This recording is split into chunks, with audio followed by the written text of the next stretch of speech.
Bismillahirrahmanirrahim. Alhamdulillahi rabbil alamin. Wassalatu wassalamu ala asyrafil anbiya'i wal mursalin sayyidina wa maulana Muhammadin wa ala alihi wa sahbihi ajma'in. Amma ba'd. Allahumma rabbi shrah li sadri wa yassir li amri wahlul 'uqdatam min lisani yafqahu qawli. Subhanaka la ilma lana illa ma 'allamtana innaka antal alimul hakim. ولا حول ولا قوة إلا بالله العلي العظيم. اللهم علمنا ما جهلنا وذكرنا ما نسينا. ربي يسر ولا تعسر. ربي أتمم بالخير. Alhamdulillah. InsyaAllah pada petang hari ini kita akan mulakan dengan saya baca hadis 40 ya. Bagi mudah-mudah ringan-ringan tapi insyaAllah kesimpulan hadis yang boleh kita amalkan dalam kehidupan kita insyaAllah. Saya mulakan pada petang Ramadan ini dengan hadis yang pertama. Dengan hadis yang pertama yang diriwayatkan oleh Al-Imam An-Nawawi rahimahullahu ta'ala. Hadis yang sahih dikeluarkan oleh Imam Al-Bukhari dan juga dikeluarkan oleh Al-Imam Muslim. Dan Imam Muslim di dalam sahih keduanya. Yang mana kata Imam An-Nawawi, alladzaini huma asahul kutubil musannafah, di mana Sahih Bukhari dan Sahih Muslim merupakan sahih kitab yang disusun, yang dihimpunkan oleh para ulama selepas daripada Al-Quran. Hadis ini tuan-tuan dengan sanad yang muttasil. Muttasil berarti sampai, berhubung, tidak putus. Secara sahihnya sampai kepada Nabi SAW. Diriwayatkan daripada Amirul Mukminin Abi Hafsin Umar bin Al-Khattab radhiyallahu anhu. Beliau berkata, hadis ini cukup terkenal sebagai hadis niat, ya, hadis yang berkaitan dengan niat. Di mana kata Nabi sallallahu alaihi wasallam, innamal a'malu binniyat. Amalan seseorang itu dinilaikan berdasarkan kepada niat. Amalan seseorang dinilai berdasarkan kepada niat. Dinilai itu dari beberapa sudut. Ada ulama mengatakan nilaian tersebut dari sudut sah ataupun batal, diterima ataupun tidak, ataupun diberikan ganjaran besar ataupun diberikan ganjaran yang kurang. Di dalam mazhab kita Imam Syafi'i, bila dia kata innamal a'malu binniyat, maka dengan tafsirannya innama sihhatul a'mali binniyat, hanya saja sahnya sesuatu amalan itu berdasarkan niat. Bagi Imam Abu Hanifah, beliau menafsirkan innama kamalul a'mali binniyat, sempurnanya amalan itu berdasarkan kepada niat. Berarti ada sedikit khilaf. Walaupun dalam mazhab Hanafi tak ada niat semayang pun sah. Masa dia semayang tu dia tak ada usolli dan dia tak ada niat aku semayang fardu asar, semayang dia sah.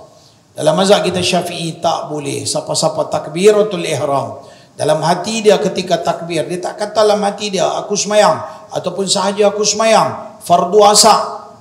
Ya, dia tiga benda, aku semayang ataupun aku nak semayang ataupun sahaja aku semayang fardu asar. Tiga benda ni kena ada dan makmum dia kena niat. Kalau dia tak ada benda ni, maka sembahyang dia dikira tidak sah daripada awal lagi. Bukan batal, berarti daripada mula lagi dia tak masuk lagi dalam sembahyang. Ini menunjukkan betapa pentingnya niat di dalam amalan kita. Puasa umpamanya, dia kena niat start daripada waktu maghrib sampai sebelum azan subuh. Aku nak puasa esok hari di bulan Ramadan pada tahun ini kerana Allah Ta'ala. Aku nak puasa esok hari di bulan Ramadan. Dia kena sebut bulan Ramadan. Aku nak puasa esok hari di bulan Ramadan pada tahun ini kerana Allah Ta'ala. Dia kena niat. Maka bezanya niat, sebenarnya panjang perbincangan niat ni, saya ringkas-ringkaskan. Bezanya niat dalam sembahyang, masa takbiratul ihram kena ada niat. Allah dalam tu kena ada. Dan ada pula perbincangan istihdar urfi, istihdar ma'nawi, ada qasad ta'arud ta'yin, letak mana nak letak pada kalimah takbiratul ihram. bukan perbincangan kita, tak cukup masa untuk nak cerita pada petang ini. Memerlukan waktu yang agak banyak untuk kita nak membincangkan benda tu. Silalah rujuk kepada majlis-majlis ilmu, bacaan kitab, di malam hari, di bila-bila ada tutup guru ustaz-ustaz baca kitab, kita mengaji, ambil tahu. Kalau tidak, sia-sia kita semayang. Boleh penat, habis masa, habis tenaga, bangun tunduk, sayang buat-buat dah, tapi buat tak betul. Bila buat tak betul, di sisi Allah dikira sebagai tak buat. Kita tak boleh kata macam ni, takkan kot Tuhan nak tak mau terima kot, aku buat dah kot, dah. Tuhan takkan terima. Sebab Tuhan suruh kita buat biar bagi sempurna. Apabila kita buat tak betul, maka dikira seperti tidak buat. Kita tak boleh kata Tuhan. Sebab apa? Tuhan pun boleh kata balik, aku dah bagi ke hang masa lama untuk hampir belajar, takkan kot hang buat yang tak elok kot. Mana nak mingkut ya? Kalau Tuhan nak mingkut lah, kalau Tuhan dah bagi tahu, dia dah bagi masa, bagi akal, bagi ilmu, pengetahuan, supaya kita faham kita punya perjalanan, apa yang kita perlu buat. Tapi kita sendiri tak belajar ambil tahu. Maka walaupun mungkin hari ini kita baru insaf, kita baru sedar, maka tidak terlambat untuk kita perbaiki lagi, tambahkan kita punya amalan untuk sahkan kita punya amalan. Maka kata Nabi SAW, hanya saja amalan itu berdasarkan niat. Sahnya amalan itu berdasarkan niat. Apabila tidak ada niat, maka tidak sah kita punya amalan. Berbeza semayang, masa takbiratul ihram kena ada niat. Tapi puasa oleh memandangkan, kalau ikutnya hukum dia, masa masuk waktu maghrib tu, waktu subuh tu, nak masuk subuh tu, time tu kena niat, celah-celah tu. Yang agak tinggal berapa saat tu kena masuk ya, subuh tu kena niat, aku nak puasa hari ni. Ataupun sebelum tu, aku puasa esok hari kerana Allah Ta'ala. Tu dia, siapa nak boleh tunggu time-time tu? Maka menyukarkan, ulama kata, masuk saja maghrib, daripada maghrib sampailah ke subuh, boleh sepanjang masa tu kita boleh niat. Cukuplah memadai satu orang dia bangun makan sahur, dalam hati dia kata aku nak puasa esok hari. Esok tu nisbah kepada terbit matahari. Walaupun kalau ikut dari sudut hari, berpuasa pada hari itu. Kita akan masuk maghrib. Nak puasa bila? Puasa subuh. Macam hari ni apa? Hari Khamis. Hari ni Khamis malam Jumaat. Masuk maghrib sekali lagi, berarti dah masuk hari Jumaat. Yang kita nak puasa esok tu puasa bila? Puasa Jumaat. Kenapa kata esok hari? Saja aku puasa esok hari. Oh, esok hari ni dari sudut kebiasaan manusia tidur, dia bangun, dia kira macam hari baru. Dari sudut tu saja. Adapun dari sudut hukum, tuan-tuan nak kata esok hari pun boleh, tuan-tuan nak kata hari ni, aku nak puasa hari ni tu kita faham kata hari Jumaat, bulan Ramadan kerana Allah Ta'ala, okey je, macam mana pun tak apa kan, hukum dia sah.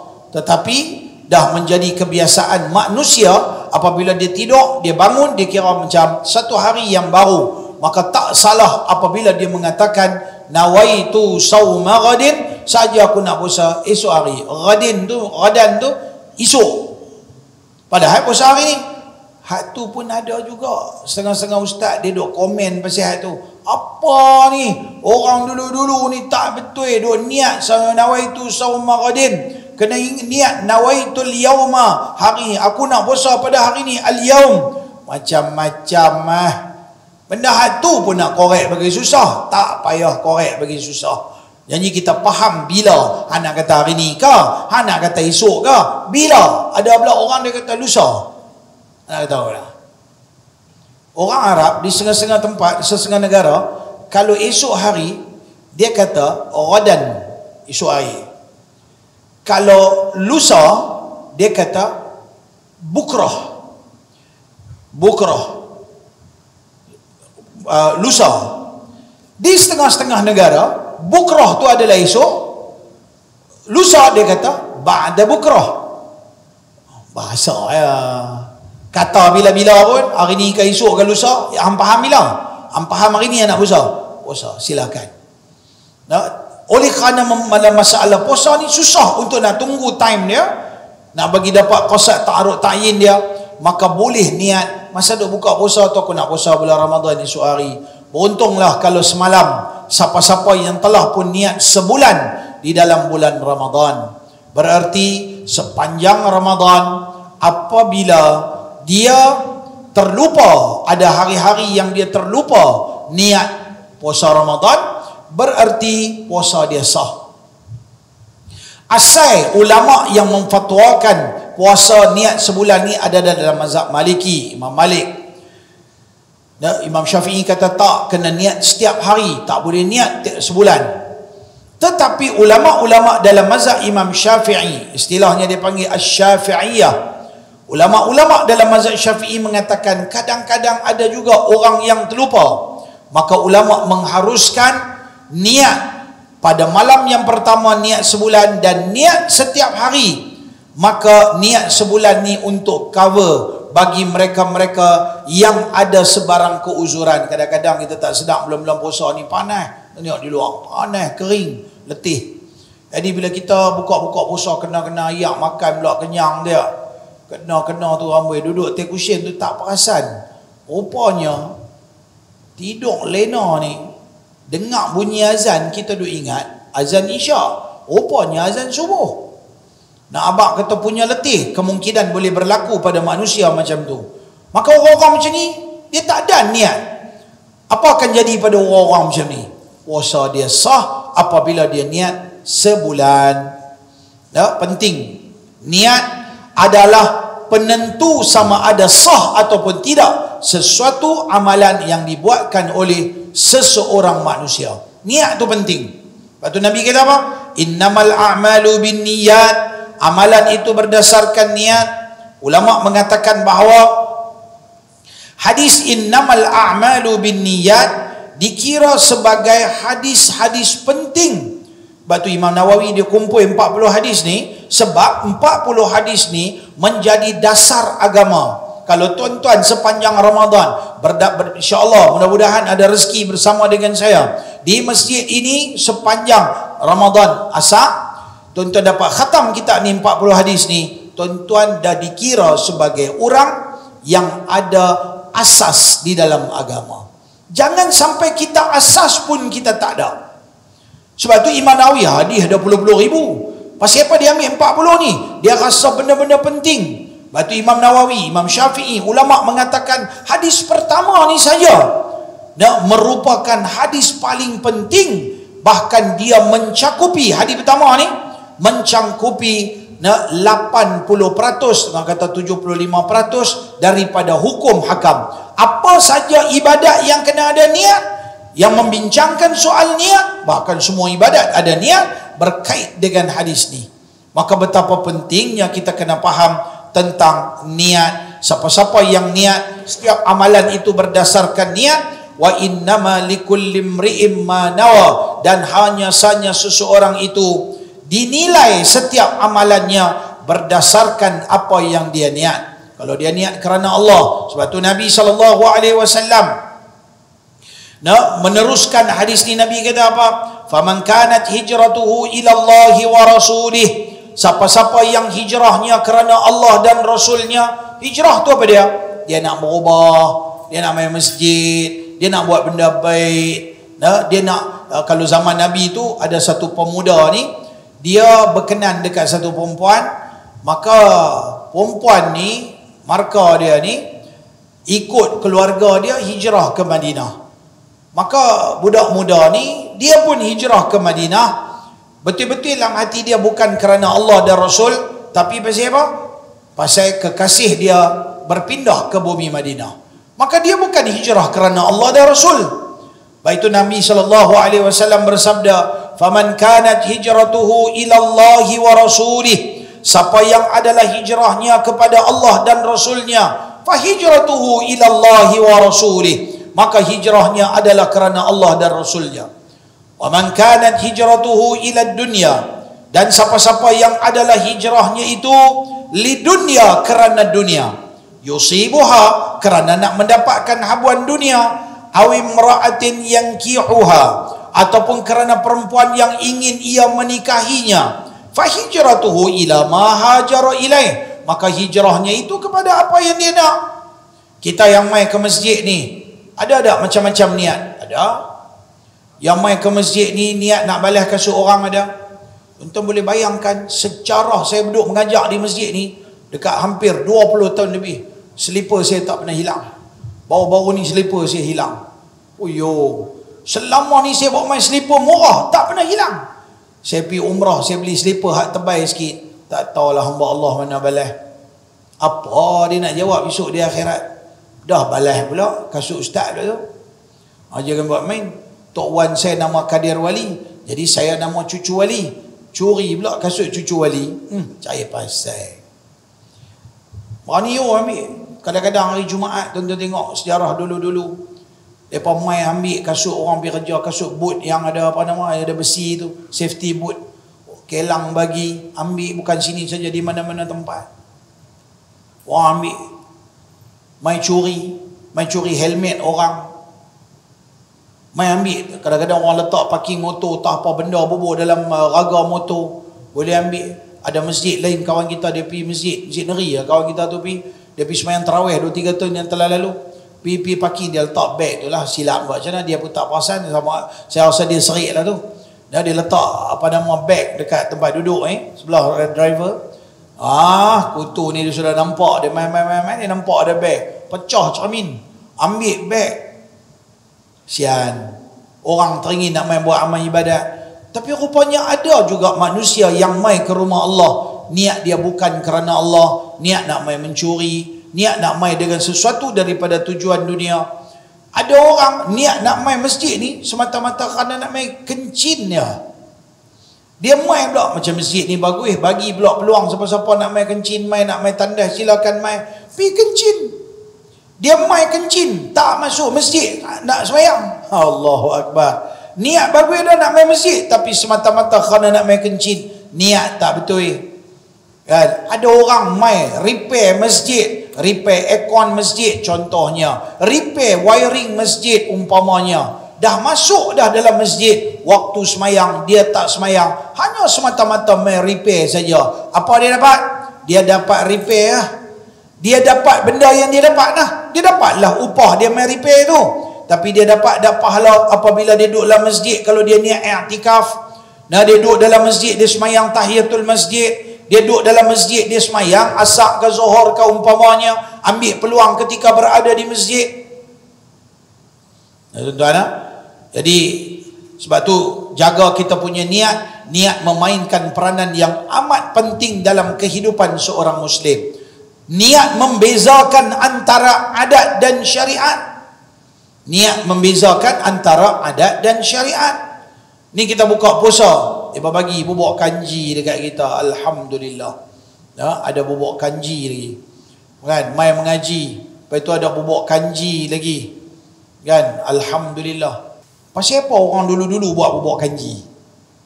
Sebab apabila kita puasa, perut kita ni berada dalam keadaan relax. Mesin ni dia tengah relax. Apabila kita buka puasa, makan masuk makanan dalam perut, mesin mula berjalan. Sekiranya dia masuk benda-benda yang susah untuk dia nak proses, makan ayam, paling teruk makan daging, masuk nasi keras-keras umpamanya, dia masuk dalam perut ni tuan-tuan, dia nak proses tu makanan tu, maka dia akan curi saki-baki tenaga-tenaga yang ada dalam badan kita. Sebab tu tuan-tuan perasan tak, satu-satu orang apabila dia buka puasa, dia mengantuk. Padahal dia dua ya. Orang buka puasa mengantuk ni, sama ada dia kencing manis, memang dia akan mengantuk. Kalau tuan-tuan buka puasa ataupun tuan-tuan makan je kat mana-mana, tuan-tuan rasa macam mengantuk saya sangat. Tuan-tuan kena jaga-jaga. Ini di antara simptom tuan-tuan dalam masa yang tak jauh, tuan-tuan bakal kena kencing manis ataupun dah kena. Sepatutnya kita makan, kita tak boleh tidur, kita kena bakar balik kalori yang ada dalam badan. Tapi tiba-tiba kita pergi tidur, yang inilah semua punca makan tak betul, lifestyle tak betul. Akhirnya kita pun dengan kepelbagaian penyakit yang kita tanggung. Maka nak bagi sihat, makan bubuk kanji. Pasal apa? Bubuk kanji dia tak berat, dia dah proses dah, dia dah masak dah, dia dah hancurkan. Apabila masuk je bubuk kanji dalam perut kita, nah, maka perut tak susah untuk menghadamkan makanan. Maka dia tak ambil tenaga kita yang banyak, menyebabkan kita, nah, apabila kita makan lepas buka puasa ni, kita tak rasalah nak mengantuk sangat. Nah, Nabi SAW kalau makan, dia lebih taruh pada waktu sahur tu, dia makan lebih. Sebab lepas sahur, subuh, wirid, zikir, lepas tu terus buat kerja, berdakwah, nak pergi kerja kalau kita kan, maka kita tak tidur. Maka kalau tu makan pada waktu sahur lebih sikit tak apa, tetapi mai buka puasa kurangkan makan supaya kita ada tenaga di malam hari untuk beribadah. Tuan-tuan, niat membezakan antara adat dan syariat. Makan ni adalah adat. Semua manusia kena makan. Kalau kita tak makan, pendek kata, pada adatnya matilah kita. Sebab kita manusia yang memerlukan kepada makanan. Manusia memerlukan kepada tidur. Manusia memerlukan kepada kerehatan. Ni adat manusia. Tetapi tuan-tuan, apabila kita niat makan, kerja, benda-benda yang harus dalam hidup kita, yang hukum kata benda tu harus, sembang dengan orang, sembang harus, cakap semayang wajib, tukar harus, makan harus, nak makan apa tak apa, jangan makan telinga babi goreng bau kicap ya. Yang tu hukum dia haram. Faham tak? Jangan duk minum arak saja. Yang tu hukum dia haram. Makan lain, bubuk kanji, hukum dia halal, harus makan. Tapi kalau makan dengan niatkan untuk kuatkan badan taat pada Allah, makan dapat balasan. Kata Al-Imam Al-Laqani dalam kitab dia matan Jawharatut Tauhid, wa man nawa lahu li aklihi al-quwa li ta'atillahi lahu ma qad nawa. Barang siapa makan dengan niatkan makannya itu untuk kuatkan badan, untuk mentaati perintah Allah, maka makannya itu dapat balasan, dapat pahala. Pahala pula dia tengok, ni kalau aku makan ni, sat lagi boleh pergi sembahyang maghrib, sat lagi boleh pergi sembahyang isya. Makan dengan tujuan nak buat benda wajib, maka makan tu dapat pahala wajib, wasilah tu.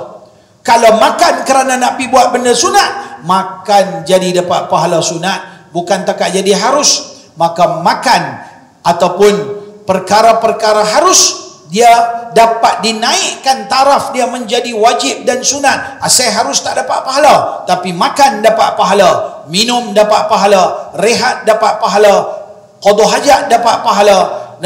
Benda-benda harus ni dengan syarat niat. Maka sebab tu ulama kata apa? Niat membezakan antara adat dan syariat. Asal adat tapi dah mula jadi syariat, dah dapat pahala. Maka jaga-jagalah tuan-tuan, perbaiki kita punya niat. Bukan sekadar tu saja, niat untuk kebaikan.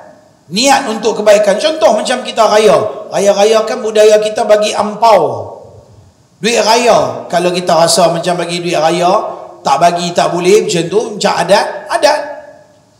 Tapi kalau kita niat syukur banyak pada Allah dalam Ramadan, Tuhan bagi aku boleh pergi masjid buat amal ibadat, dapat Lailatul Qadar, Tuhan bagi ganjaran besar.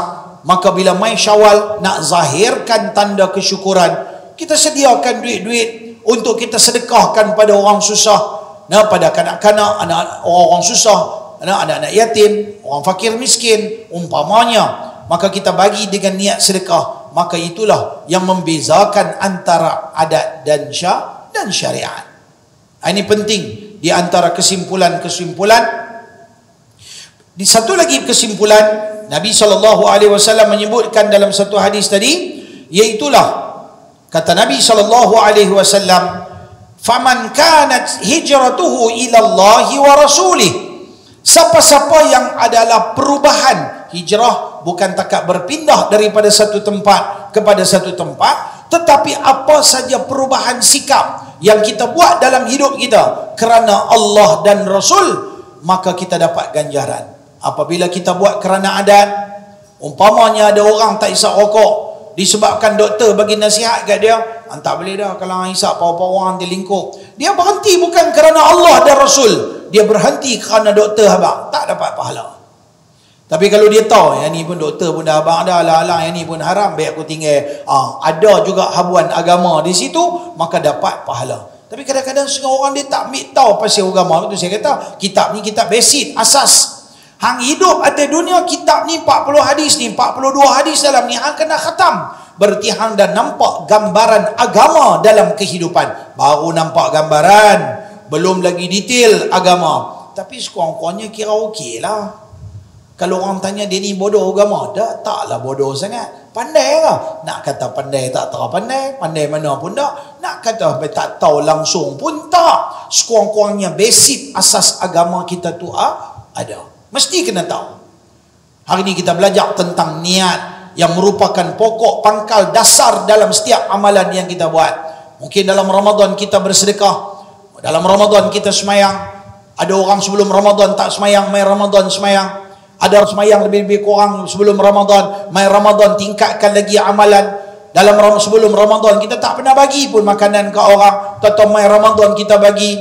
Saya kecil-kecil dulu, bila Ramadan memang mak saya nanti buat kuih umpamanya satu jenis. Kami duduk rumah flat, jadi buat macam mana, rumah jiran-jiran melambak, masak satu jenis je kuih, tak payah beli kuih lain-lain. Zaman dulu memang tak ada bazar Ramadan. Jadi buat macam mana, buat cokodok, bagi lebih, hantar rumah ni satu piring, dia tu buat karipak, dia tu hantar mai, hantar pula pergi rumah dia ni hantar cok badak mai. Jadi masa buka puasa ni, wow, berlambak. Tukang hantar tu saya lah. Tapi budak-budak masa tu tak faham agama. Pasal apa pergi hantar tu? Pasal nak tukar. Paling terbakar sekali bila bagi dapat piring dia patah balik. Memang dia melati ni mahamput. Dekut dah dia ni. So tak mau main hantar rumah dia. Kita budak-budak tak faham agama tu kan.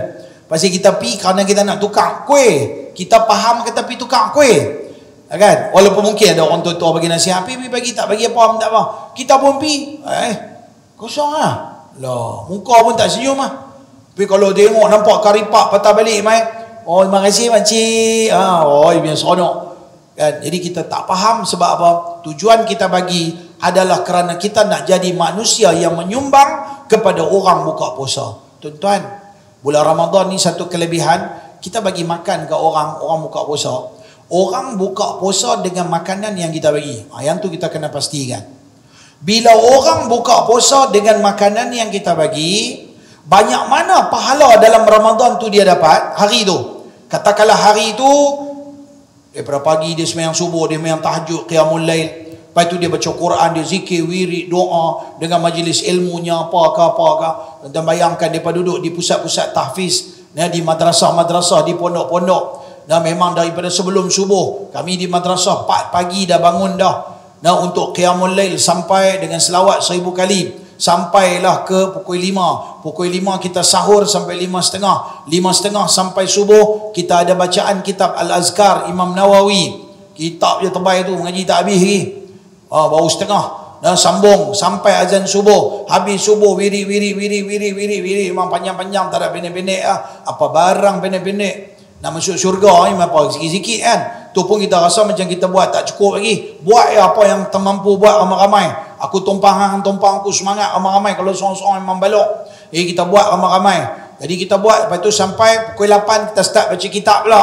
Baca kitab pula sampai pukul 10. Lepas tu kita tadarus Al-Quran. Lepas tu kita ada kelas-kelas pengajian sampai petang, lepas tu sampai malam. Tuan-tuan boleh bayangkan kalau ada 100-200 orang ni dengan amalan yang mereka buat. Banyak dah, mereka bukan orang awam. Kita katakan mereka orang khusus buat amal ibadat. Duduk di pusat-pusat pengajian macam ni. Maka kita yang menjadi sponsor untuk majlis buka puasa. Makanan kita itulah yang mereka ambil untuk buat buka puasa. Berapa banyak pahala kita dapat? Bukan banyak makanan yang kita bagi. Banyak mana pahala yang mereka buat dalam hari tersebut. Tuhan photo state banyak tu juga bagi dekat kita. Ya Allah. Banyak tak tuan-tuan? Banyak lah. Bayangkan kalau ada 200 orang. Bayangkan kalau ada 1000 orang. Kita puasa, kita punya amalan tak tahu mana. bukanlah membeli pahala, tapi inilah gandaan pahala yang Tuhan bagi, dan galakkan untuk memberikan peluang kepada orang lain berbuka puasa. Di madrasah kita buka peluang, siapa yang nak beranjurkan untuk majlis berbuka puasa, RM500 satu hari. Buka puasa. Sahur RM300.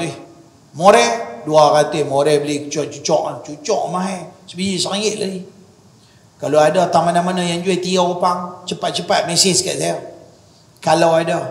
Kalau ada pun saya memang heran. Memang bapak dia ada kilang tepung, saya rasa. Sebab tu dia dapat tepung murah. Sebab tu dia boleh jual 3 opang. Kemarin, malah 2-3 hari sudah, saya punya teringin nak makan lopeh. Saya dengan lopeh ni saya tak boleh belah. Tambah lopeh dengan kuah manis ni semua punca kecil manis. Tapi teringin, sedap. Ada kat Sungai Batu tu satu tempat. Saya pun singgah pergi beli. Tuan-tuan, sebiji RM1. Bol 5 biji dalam tu. RM1. RM1 dia kata, Ustaz, murah. RM1. Orang lain jual RM1 3 opang. Loh. Tuan-tuan tengok. Mereka nak makan. RM200 kalau tuan-tuan bagi untuk more, boleh beli 100 biji ya. Orang pun ada lebih. Kuih tu pula nak kena potong 4. Biar nampak bagi jadi banyak pakat-pakat ambil seorang sikit. InsyaAllah mudah-mudahan bagi yang ada rezeki lebih. Nah, bagi yang ada rezeki lebih, jangan ketinggalan untuk menyumbang, sebab gandaan pahala yang tuan-tuan dapat. Nabi SAW, nanti saya akan baca hadis tu detail. Nabi SAW sebutkan dalam satu hadis, bagi manusia yang tidak ada kesempatan untuk beramal ibadah, Nabi menganjurkan untuk kita memperbanyakkan sedekah. Kita ada kerja banyak, kerja jenis part time, full time, overtime, no time. Amal ibadat kita lebih-lebih kurang ya, yang amal-amal khusus ni. Maka Nabi menganjurkan supaya kita memperbanyakkan sedekah. Lebih-lebih lagi lah dalam Ramadan. Mudah-mudahan Allah nak lipat gandakan amalan kita di dalam Ramadan. 3 amalan jangan tinggal dalam Ramadan. Pertamanya, jangan tinggalkan Al-Quran. Baca Quran, tengok Quran, dengar Quran. Salah satu, mana tak apa. Main masjid tu imam jadi imam, dia baca Quran, dengar pun tak apa. Duduk tadarus Quran, baca pun bagus. Ataupun tengok je Quran pun dapat pahala besar. Satu, ni nak bagi syafaat kita, recommendation masuk syurga. Yang kedua, jangan tinggalkan memperbanyakkan sedekah dalam Ramadan. Dan yang ketiganya, banyakkan berdoa dengan doa Nabi Muhammad, Allahumma inna ataupun inni as'aluka ridhaka wal jannah wa a'udzubika min sakhatika wan nar. Ya Allah, Allahumma inni as'aluka, aku mohon pada engkau, ridhaka, keredaan engkau, wal jannah, dan syurga, wa a'udzubika, dan aku minta berlindung dengan engkau, min sakhatika, daripada kemurkaanmu ya Allah, wan nar, dan api neraka. Minta syurga, minta redha Allah. Tak mau Tuhan murka dan tak mau api neraka Tuhan. Dalam Ramadan ni kena minta doa tu banyak-banyak, ulang 400 kali, sekali baca pun tak apa, terpulang pada kita. Duduk baca Allahumma inna as'aluka ridhaka wal jannah wa a'udzubika min sakhatika wan nar. Ulang 2-3 kali ke 7-8 kali ke, terpulang takat mana larat. InsyaAllah tuan-tuan jumpa lagi pada siri akan datang ya. Kita akan sambung dengan hadis yang kedua esok petang insya-Allah. Kita akhiri majlis kita dengan tasbih kafarah dan suratul Asr.